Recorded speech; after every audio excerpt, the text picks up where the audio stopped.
Hey guys, my name's Ben Howard. We're back out here at Dacusville to play the back nine. If you haven't watched my front nine video, I'd recommend going and watching that. But right now we're on hole 10. This one's a par 3, 270 feet.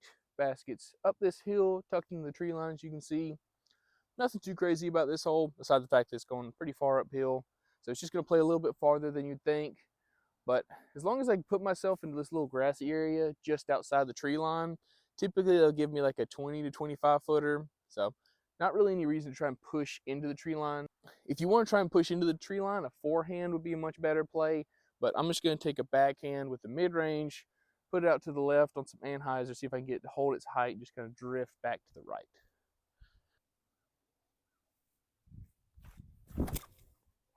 A little too, oh no.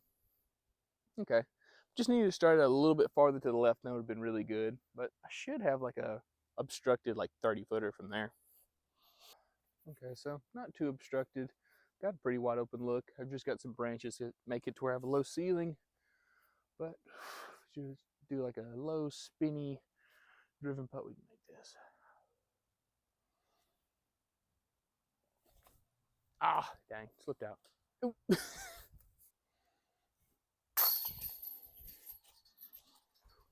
All right, guys, we're on hole 11. This one's a par 3, 260 feet. Basket's up this way, slightly tucked off to the left. Uh, Biggest thing that you probably can't really see on the through the camera is the ground right in front of us is pretty high. Like it's probably about head high with me almost. So this is one of those shots where you've got to throw like something slightly more understable than you would normally throw, just because it's going to act a little bit more stable. But I think I'm just going to try and take a mid-range, just put on some hyzer through the gap, just see if I can get to push straight and then fade out near the end.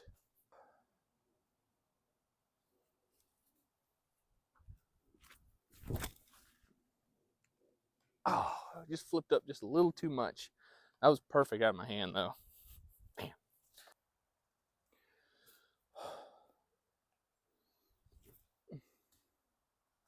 Cut left. Come on. Ah. Okay. That'll work. I can make that putt.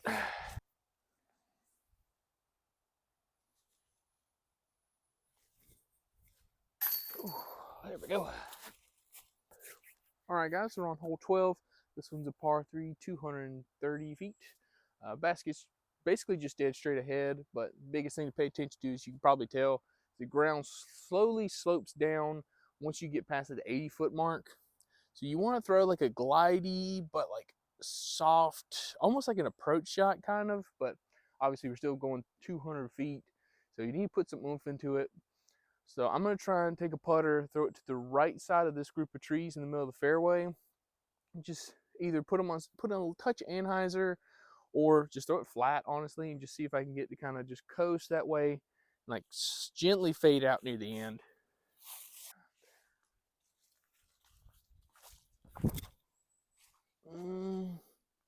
That's the perfect, yeah. That was the line I wanted, just threw it a little too high, but should have it easy up and down from there.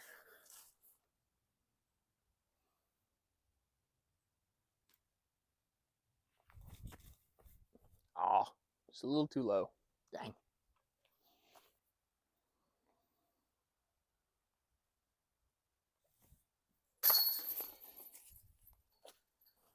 All right, guys, we're on hole 13. This one's a par 3, 350 feet. Basket's up this way, slightly tucked off to the left. Biggest thing to pay attention to is the ground slowly goes uphill all the way up to about the 200-foot mark. So you got to throw something a little bit higher and a little bit flippier than you normally would throw in this type of shot. But I'm just going to try and throw just a straight hyzer flip into the gap. If you do want to miss on either side, you'd rather be on the left side rough, because there's a few paths to get up to the basket from there, whereas the right side's just complete jail. So see what we can do.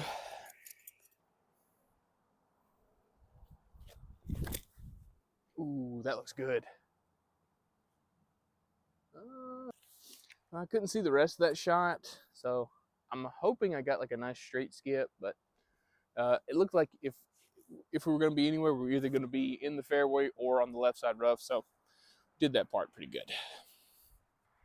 Okay, so it looks like I got up in this area, hit one of these trees, and just settled right here. About like right at a 45 to 50 footer. So I'll take this every time, because most of the time on this hole I'm either way off in the woods on either side of the fairway and have to scramble. So let's go ahead and make this putt and get a birdie.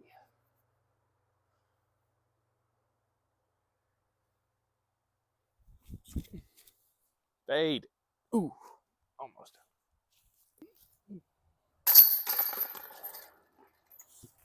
All right, guys, we're on hole 14. This one's a par 3, 345 feet. I've never played this position before, and I'm not really too sure of the exact shot I want to throw. But what I'm going to try and do is just hit this gap up here by throwing a mid-range at the trees on the left side of the gap. See if I can get it to bend into the gap. Just kind of push straight, but slowly bend to the right at the same time. I know from the short position, it's more of like a forehand spike hyzer shot almost. Compared to the short position, we're probably about 100 feet left and probably about 50 feet back. So just going to try and put the mid-range in the middle of the fairway and just see if I can get up and down for an easy par after I hit this gap. I think I did it. Don't hit that tree. Ooh, yeah. Okay. So that should at least be in the fairway. So should have it easy up and down from there, hopefully. Okay, so this ended up being way better than I was thinking. And this might play 350, but I think it plays a little bit shorter just because, as you can kind of tell, once you get past that gap I hit, the ground starts to slope down towards the basket. So probably plays closer to like 320, but yeah, it's more of just a dead straight shot than I was thinking. So that's nice to see. But let's go ahead and make this putt.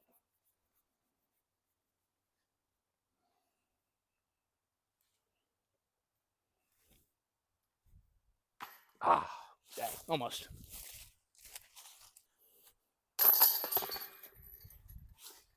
All right, guys, we're on hole 15. This one's a par 4, 430 feet. Fairway goes straight for about 300 feet, and then it dog legs to the right.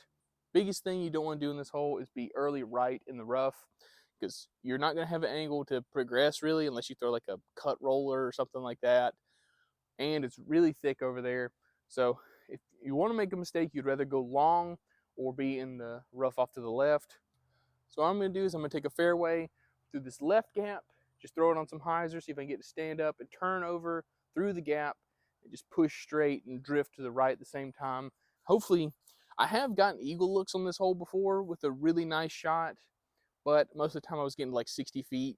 So I like to just get down there and just have an easy approach shot to get up and down for a birdie.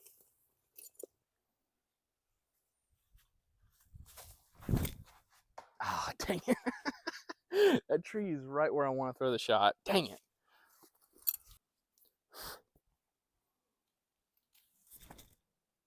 Yes. Fade. Come on. Ah, okay. That's fine.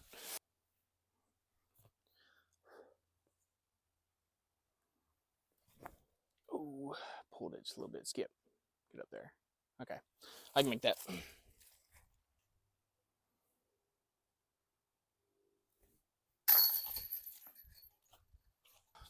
All right, guys, we're on hole 16. This one's a par 3, 260 feet. Basket's way downhill down here in this area off to the left. But best gap is this one out here to the right. So you've got to throw something really overstable on some hyzer into this gap on the right and just try and get it to almost immediately just start moving directly left. The farther you push, the more trees you're going to run into. And there's a ditch down there that's just past the basket. So if you get a bad kick, you can end up way down in there, and it can be pretty rough on this hole. So I'm just going to take my overstable approach disc, put on some hyzer out into this right gap, just try and get it to push maybe like 100 feet and then just swing left immediately. Oh, I pulled it just a little bit. Oh, okay, that's fine. In the fairway. All right, so from there y'all can actually see the basket, and you can see how downhill and how far to the left it actually is. But in order for me to get over there, I think the best play is going to be either a forehand roller down this way, or I could do a forehand turnover, but that's going to be a scary shot because I think you can see the ditch I was talking about over there.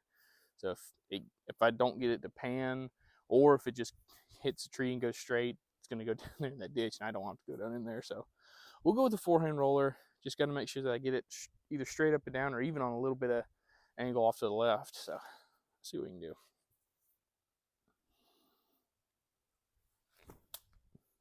That looks really good. Sit down. Okay, so we went a little long, a little left, but it's down there for putting, so I'll take it.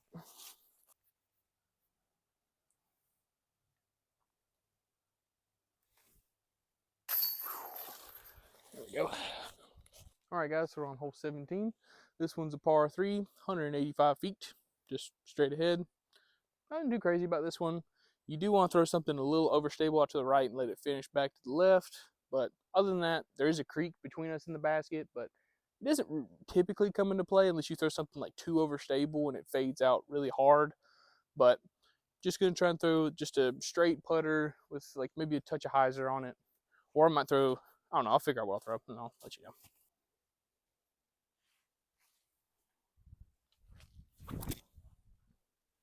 There we go. Sit down. Oh, yeah, perfect.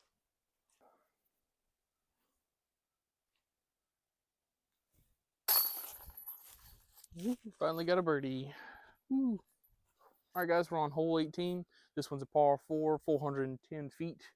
It plays closer to like 600 feet though, because as you can tell, we are going way uphill off the tee, where you want to just either go dead straight or be slightly off to the right. Then from there, the fairway dog legs up to the right, where we're still going way uphill for probably another 250 feet, give or take. So off the tee, I'm just going to try and throw the flippiest driver that I have. Just get it up there as far as I can get it to go, and then hope I have a clean second shot up there for the birdie. Oh, I pulled it. Oh, but I got through everything. Oh, that'll actually be sick, because that just went kind of straight and then faded out a little bit. So I'll probably have like maybe right at about 200 feet to get up and down for my birdie. Golly, this is one of those shots where you threw it so good that you don't even know what to do because you've never been this close. I think I'm just going to take a straight putter, throw it right at it. Just got to make sure to give it extra height because it does play really far, really uphill. Let's get it.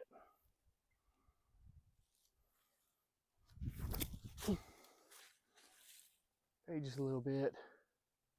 Ooh, sitting a little long on that one. But we still got a putt though.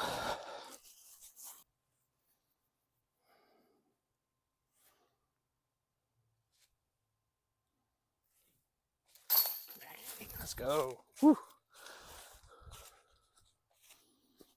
All right, guys, that finished up our round out here at Dacusville. I hope y'all can see why I like this course so much. There's just so much variety. The elevation change, the way that they use the woods out here to force you to throw different type of shots. It's just one of those courses where you can never get really bored of it. And as you can probably tell, I don't think I threw the same shot twice, really.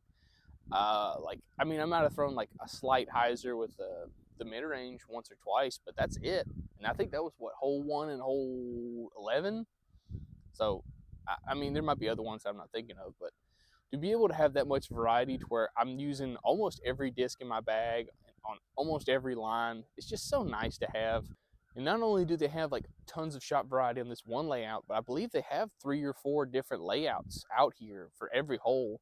So you can come out here and have basically 4 different courses at your disposal that range from a pitch and putt, like ace run course, all the way up to the blue layout. That's, I would say, at least an advanced level course.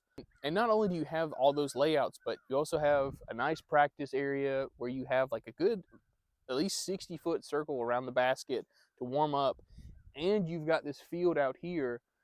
I don't know what happened to it, but they used to have the fence marked with distances, so which ranged all the way up to like 450 feet out there. So you can come out here and do field work, putting practice, and play pitch and putt course all the way up to an advanced level course. Now, I don't really know what else you could ask for out of a course. Which the only downside to this really is the fact that it's on an elementary school's property, so you can't play it throughout the week. I think, I don't know what it says on UDisc. I know most of them it's like after 4 p.m. you can play it, which this time of year that basically means you have like 30 minutes to an hour to play it.